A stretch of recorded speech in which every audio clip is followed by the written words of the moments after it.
નમસ્કાર, મારી Manjula Salani official YouTube ચેનલમાં આપ સૌનું હાર્દિક સ્વાગત છે. નમસ્કાર, આપની સાથે હું છું મંજુલા.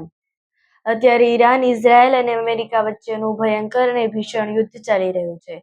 એ ભીષણ યુદ્ધની વચ્ચે અનેક લોકોએ પોતાના પ્રાણ ઈશ્વરને સોંપી દીધા છે. અનેક લોકો ઈશ્વરને ભેટી ચૂક્યા છે.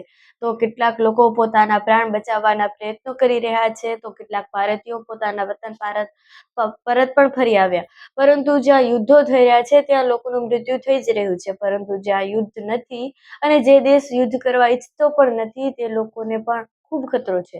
ભારત દેશ એવો છે કે જેઓ યુદ્ધને નથી ઈચ્છતો, પરંતુ છતાં પણ એવી સંભાવનાઓ દર્શાવાઈ રહી છે કે કદાચ ભારત પર પણ ખતરો છે અને તેના પર પણ હુમલાઓ થઈ શકે છે.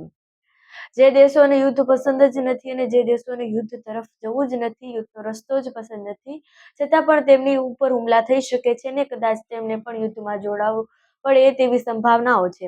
અત્યારે પણ કંઈક એવું જ થયું છે.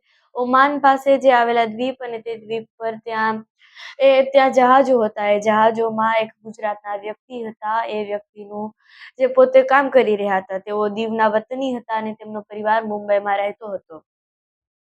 તેઓ પોતે એક ઓઇલ ટેન્કરમાં કામ કરી રહ્યા હતા અને ઓઇલ ટેન્કરમાં પોતાના એ રૂમ હતું તેમાં કામ કરી રહ્યા હતા.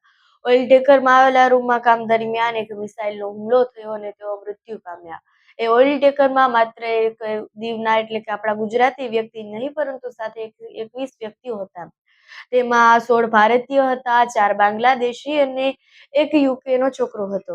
આવા કુલ 21 જણાઓને તે ઓઇલ ટેન્કરમાં હતા અને મિસાઇલના હુમલાથી તેઓ મૃત્યુ પામ્યા છે.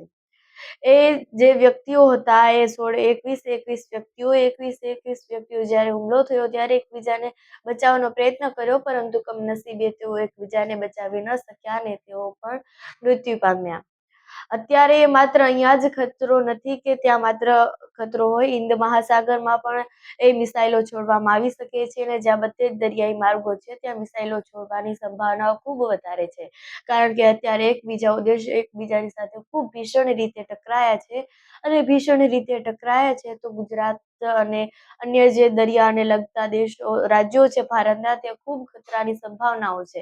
બોર્ડરને લગતા દેશો છે તેને રાજ્યો છે તેને હંમેશા એ યુદ્ધ માટે તેમને જે ખતરાઓ હોય છે તે ખૂબ વધારે ચાન્સીસ હોય છે કે તેમને નુકસાન થવાનું છે ને આ વખતે પણ કંઈક એવું જ થયું છે. તો તમારું આ વિષય પર શું કહેવું છે કમેન્ટ્સ પર જરૂરથી જણાવજો. સાથે જ મારી મંજુલા સાલાણી ઓફિશિયલ યુટ્યુબ ચેનલને સબસ્ક્રાઇબ કરવાનું ભૂલશો નહીં. નમસ્કાર.